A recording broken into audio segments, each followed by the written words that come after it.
देखो ना मम्मी भाभी कैसी बातें कर रही है। गहने बेच के गाड़ी कौन लेता है? कब हो गया ये? झूठ मत बोलिएगा मम्मी जी, आप दोनों मिलकर बात कर रहे थे मेरे गहने बेच के गाड़ी लेने का, मैंने खुद सुना है। अरे बहू, गहने तो सारे घर में ही रखे हुए हैं ना, रखे रखे जंग लग जाएंगे। दीदी सोना है लोहा नहीं जो जंग लग जाएगा। तू खड़े खड़े यहाँ हमारी बात सुन रही है, जा जाके अपना काम कर।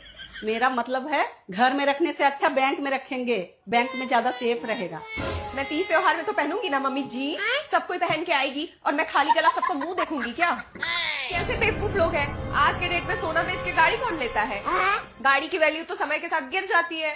देखा मम्मी जी, बिमला को भी पता है, सीखिए कुछ बिमला से। इससे अच्छा तो प्रॉपर्टी में इन्वेस्ट करो, 5 साल में इन्वेस्टमेंट डबल।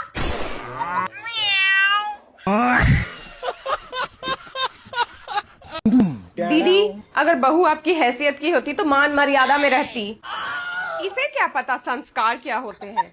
मेरे बर्तन को हाथ मत लगाया कर बहू, हम लोग सात्विक भोजन करने वाले लोग हैं। तुम्हारे वहाँ तो कोई तौर तरीका नहीं होता होगा। जी मम्मी जी, पर मैं तो बर्तन धो के स्टैंड पे लगा रही थी। रहने दो भाभी, आपसे जितनी दूरी रहे उतनी इस खानदान की साख और इज्जत के लिए अच्छा है। भैया की तो मती मारी गई थी, इतने बड़े बड़े खानदान के रिश्ते छोड़ इस फटेहाल खानदान में शादी कर ली। समाज में सिर उठाने लायक नहीं छोड़ा आपको। हाँ, तू ही बन जा इसकी सास, तू ही मार ले सारे ताने। और सुन ले बहू, इस घर में तुझे घुसने दिया इसका मतलब ये नहीं कि तू इस परिवार का हिस्सा है। अपनी जगह मत भूलना। ये भगवान क्या जुल्म है। मम्मी सुबह सुबह क्या शुरू हो गई आप? भाभी भी उसी कॉलेज से पढ़ी है जहाँ से भैया पढ़े हैं। अच्छा। वो कोई अनपढ़ या चोर उचक्की नहीं है। और हर बात पे उसके खानदान को बीच में लाना जरूरी है क्या मम्मी? तू चुप कर। अरे बाप रे, 4 किताबें क्या पढ़ ली, बड़ी समाज सुधारक बन रही है। तुझे क्या पता समाज और रिश्तेदार का दबाव क्या होता है? समाज को कुछ नहीं पड़ी आपकी, सब अपनी लाइफ में बिजी है, आप ही ज्यादा सोचती हैं। कैसे नहीं पड़ी? कल ही पड़ोस वाले शर्मा जी पूछ रहे थे बहू किस खानदान से है। मैंने भी कह दिया कि अनाथालय से ले आए, कम से कम इज्जत तो बची रहेगी। ए भगवान मुझे उठा ले। इनके लेवल का रहन सहन देखा है कभी दीदी? कोई सलीका ही नहीं। अब यहाँ आकर राज कर रही है, इसकी तो किस्मत चमक गई। 7 जन्म के पुण्य जो मिल गया है इसे। हाँ, तू तो ऐसे बोल रही है जैसे खुद अंबानी के खानदान से है। मम्मी जी, मेरे मायके वाले ने कभी किसी को बुरा नहीं किया, सब इज्जतदार लोग हैं। हाँ हाँ, देख रखी है इज्जत। तुम्हारी माँ ने जो शादी में कपड़े दिए थे ना, उसकी क्वालिटी देखकर ही हमें समझ में आ गया था कि तुम लोगों का सोच कितनी छोटी है। हमारे खानदान में तो लोग थूकते भी नहीं ऐसे कपड़ों पर। क्या दीदी, इसी न्यू ईयर के पार्टी में तो आप भाभी के मायके की साड़ी पहन के मटक रही थी। लेकिन 1 सेकंड रुको जरा, सब्र करो। दीदी 2 दिन से कुछ खाया नहीं है, कुछ खिला दीजिए।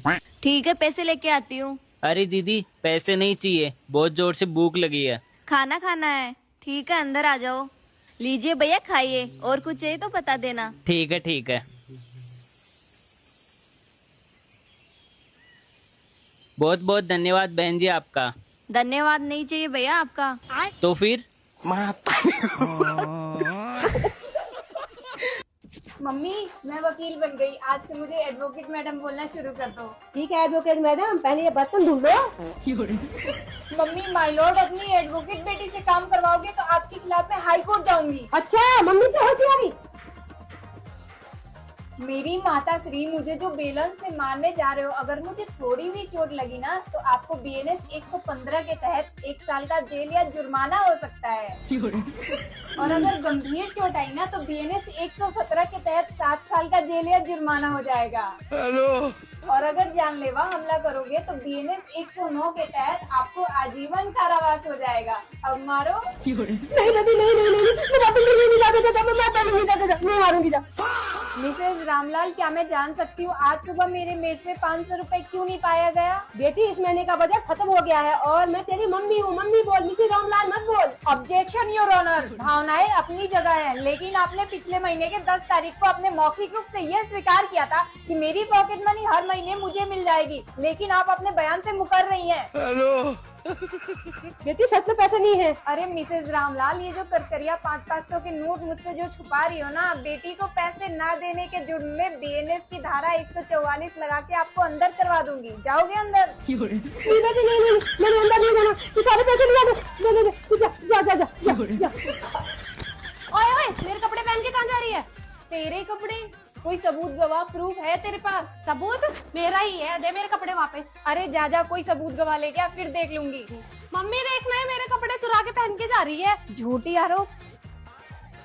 इंस्पेक्टर साहब, मेरी बहन मेरे पे झूठा आरोप लगा रही है। जरा इसे बीएनएस की धारा 356 के तहत अंदर डालना, खिलाओ इसे हवालात की हवा। अरे नहीं नहीं बहन, जा जा जा, तेरे ही कपड़े हैं, मुझे नहीं चाहिए, तू जा तू जा। दीदी ये व्हाइट शर्ट बहुत अर्जेंट है, ये पहले करके दो, ठीक है? इधर क्यों डाल रहे हो? अब क्या करूं? दीदी दीदी सुनो, मुझे बताओ भैया की जन्म दिनांक क्या है? 23 अगस्त। 23 अगस्त? क्या हुआ? उनका राशि में नाम क्या है? बिरजू। भैया का ये क्या है? जन्मवार? तो अमावस्या थी शनिवार? हाँ शनिवार था ना? भैया के लिए आज व्हाइट कलर अशुभ है, सफेद नहीं पहन सकते। मुझे व्हाइट पहनना है, मेरी आज मीटिंग है, इंपॉर्टेंट है वो। अगर आज आपने व्हाइट कलर पहना तो आपके बॉस सबके सामने आपको चाटा मारे। दीदी आपको कैसे नहीं समझ आता? मेरा गैस्ट्रोलॉजी में अभ्यास हुआ है। एस्ट्रोलॉजी एक ही होता है। आप बताओ ना फिर कौन सा कलर उसके लिए लकी है? एक है लाल कलर और दूसरा है नीला, और वो अगर साथ में पहना ना तो बहुत शुभ हो सकता है। नहीं यार, ये तो घर का टी शर्ट है ना। घर का टी शर्ट, बाहर का टी शर्ट, क्या भैया? एनीवे ये तुम्हारे लिए लकी रहेगा प्रशांत, आज तुम्हारा सब अप्रूव हो जाएगा यार। प्लीज पहनिए। जाओ जल्दी, आपको लेट हो रहा है। जाओ जाओ जाओ। प्रमोशन हो जाएगा दीदी। हाँ। हो गया रे हो गया मेरा तो सारा काम रे। शीला दीदी, शीला दीदी दरवाजा खोलो। इन लोगों का अगर अंदर ले लिया तो मुझे सब काम फिर से करना पड़ेगा। दीदी जल्दी खोलो प्लीज, बहुत भीगे हम लोग। हाँ हाँ दीदी, रुको रुको, मैं खोलती हूँ। अरे दीदी नहीं खुल रहा है दरवाजा। यार दीदी कुछ ट्राई करो यार। नहीं खुल रही दीदी, ट्राई करती हूँ, रुको। दीदी नहीं खुल रहा, देखती हूँ मैं कुछ, रुको। हाँ दीदी बहुत ठंडी लग रही है, प्लीज खोलो। हाँ दीदी नहीं खुल रहा है, नहीं खुल रहा है। हाँ दीदी नहीं खुल रहा है दीदी, नहीं खुल रहा है दीदी, नहीं खुल रहा है दीदी। सूख गया। शीला दीदी, हाँ दीदी खुल गया, ये लो। अरे नहीं नहीं सूख गए हम लोग। ठीक है ठीक है। आप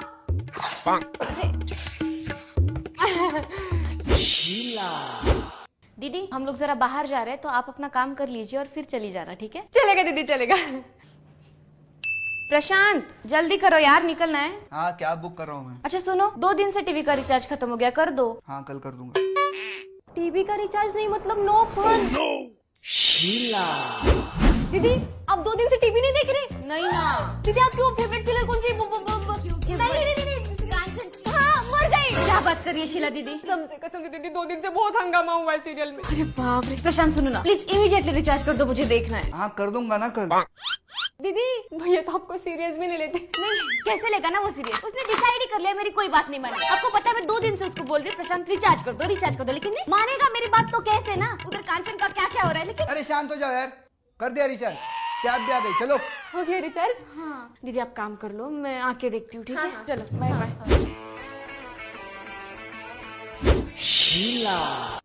पगला गई है क्या?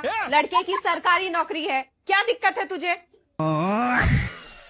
लड़का इनकम टैक्स डिपार्टमेंट में है और देखने में भी बड़ा अफसर लगता है।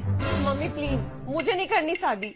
और ये इनकम टैक्स वाले तो खुद दूसरों के घर पे छापा मारते हैं। आप लोग क्यों मेरे अरमानों पे छापा मरवा रहे हो?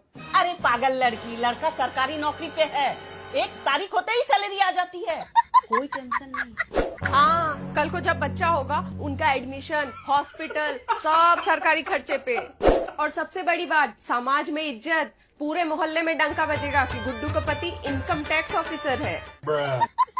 हाँ भाभी सही कह रही है, मेरी ननद का मर्द भी सरकारी दफ्तर में पियून है, दिन भर कुर्सी तोड़ता है और इज्जत ऐसी जैसे कलेक्टर।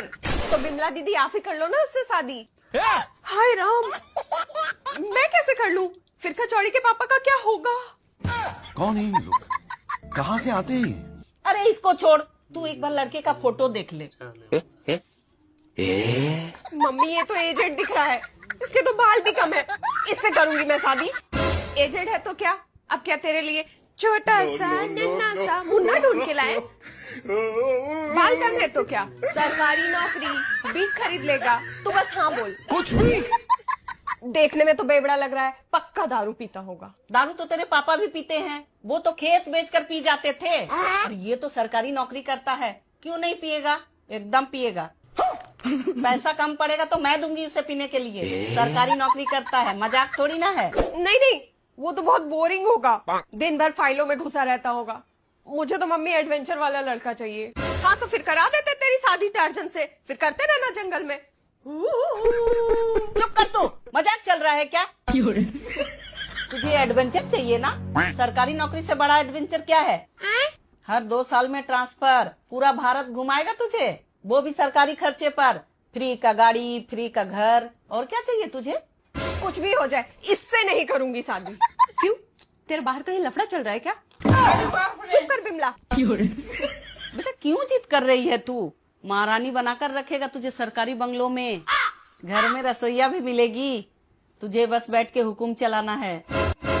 मम्मी पसंद नाम की भी कोई चीज होती है। सोच ले, अगर ये रिश्ता हाथ से निकल गया तो जिंदगी भर पछताएगी। उसका बाप भी रिटायर्ड जज है, पेंशन ही पेंशन आता है घर में।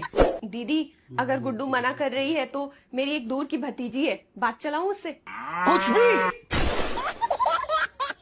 अरे बिचौलिया का फोन आ रहा। चुप चुप।